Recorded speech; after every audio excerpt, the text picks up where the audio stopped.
മാന്യപ്രേക്ഷകർക്ക് എൻ്റെ പ്രണാമം. ഇന്നലെ വൈകുന്നേരം ഒരല്പസമയം TV കണ്ടുകൊണ്ടിരിക്കുമ്പോൾ ഏഷ്യാനെറ്റ് ന്യൂസിൽ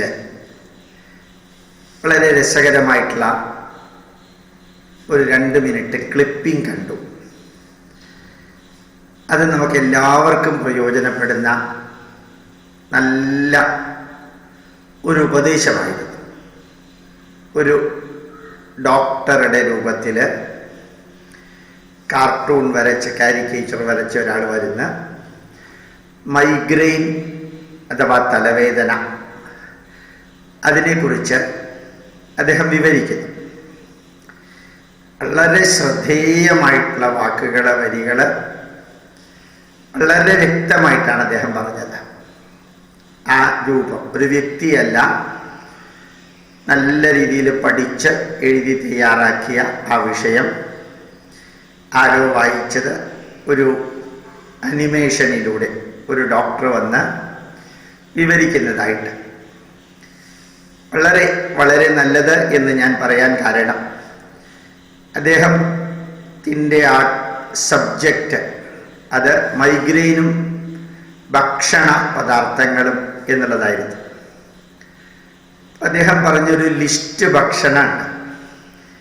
നമ്മളുടെ ചോക്ലേറ്റ്, ഫെർമെൻറ്റഡ് ആയിട്ടുള്ള ഫുഡ്, അതുപോലെ തന്നെ ബേക്കറി ഐറ്റംസ്, ഐസ്ക്രീം, ഷവർമ, നോൺ വെജിറ്റേറിയൻ ഫുഡിൻ്റെ ഒരു ലിസ്റ്റ് തന്നെ അദ്ദേഹം പറയുകയുണ്ടായി. ചില പ്രത്യേക തരത്തിലുള്ള ഡ്രിങ്ക്സ്, നമ്മൾ ഉപയോഗിക്കുന്ന ഹെൽത്ത് ഡ്രിങ്ക്സ്, അതേപോലെ കൊക്കക്കോള, പെപ്സി തുടങ്ങിയ കാര്യങ്ങൾ, കാർബണേറ്റഡ് ആയിട്ടുള്ള സാധനങ്ങൾ, ഇങ്ങനെ എൻ്റെ ഓർമ്മ ശരിയാണെങ്കിൽ ഒരു 20-25 ഐറ്റങ്ങളാണ് ആ ഡോക്ടറുടെ കമൻറ്റിൽ അവതരിപ്പിച്ചത്. അത് വളരെ രസകരമായിട്ട് തോന്നി എന്ന് പറയാൻ കാരണം അതിനകത്ത് ഒരു ഫുഡ് ഐറ്റം പോലും നമ്മൾ പൈതൃകമായിട്ട് ഉപയോഗിക്കുന്ന ഒരു ഫുഡ് പോലും മൈഗ്രെയിൻ ഉണ്ടാക്കുമെന്ന് സൂചിപ്പിക്കുന്ന വിധത്തിൽ ആ ലിസ്റ്റിലില്ല.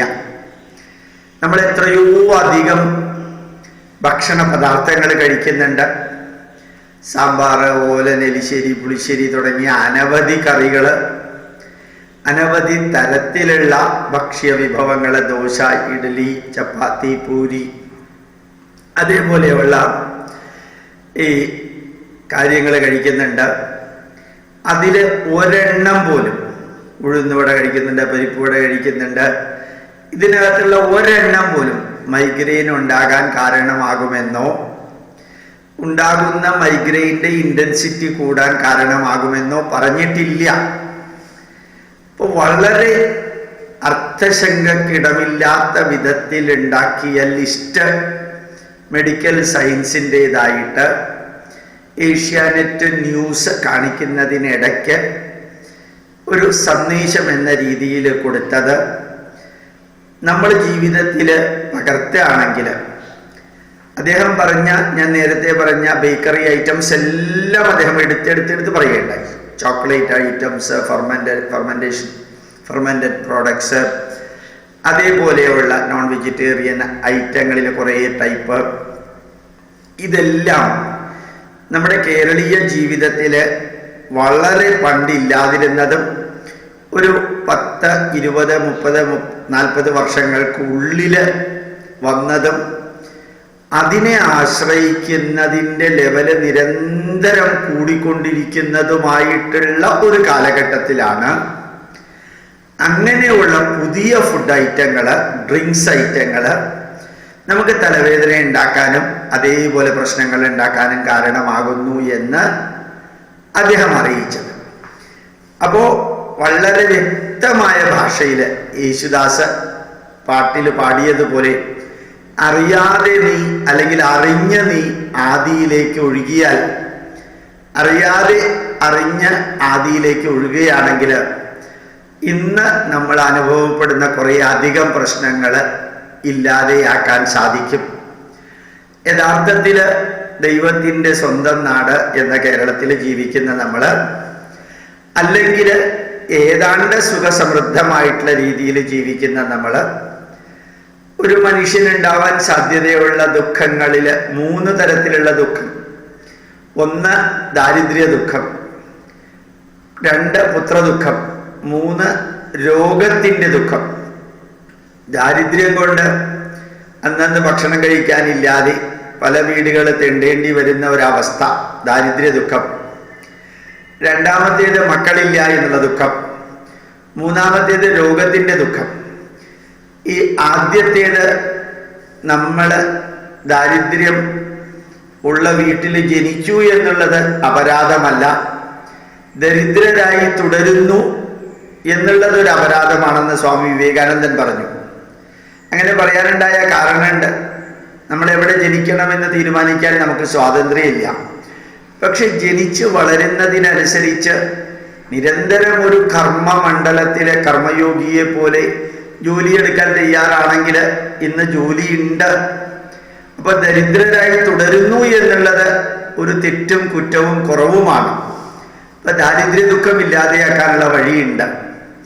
കുറെ അധികം വ്യക്തികൾക്ക് പല രീതിയിലൂടെ ഇപ്പോൾ പുത്രദുഃഖം ഒഴിവാക്കാൻ ധാരാളം ഹോസ്പിറ്റലുകളും ഫെർട്ടിലിറ്റി സെന്ററുകളും എല്ലാം വന്നിട്ട് ഒരു 10, 70, 80% പുത്രദുഃഖം ഇല്ലാതെയാക്കാനുള്ള സംവിധാനങ്ങളുണ്ട്. 3 ആരോഗ്യം സംബന്ധമായിട്ടുള്ള രോഗദുഃഖം. ആ ദുഃഖം പലപ്പോഴും ഇപ്പം നമ്മൾ വിളിച്ചു വരുത്തുന്നതാണ്.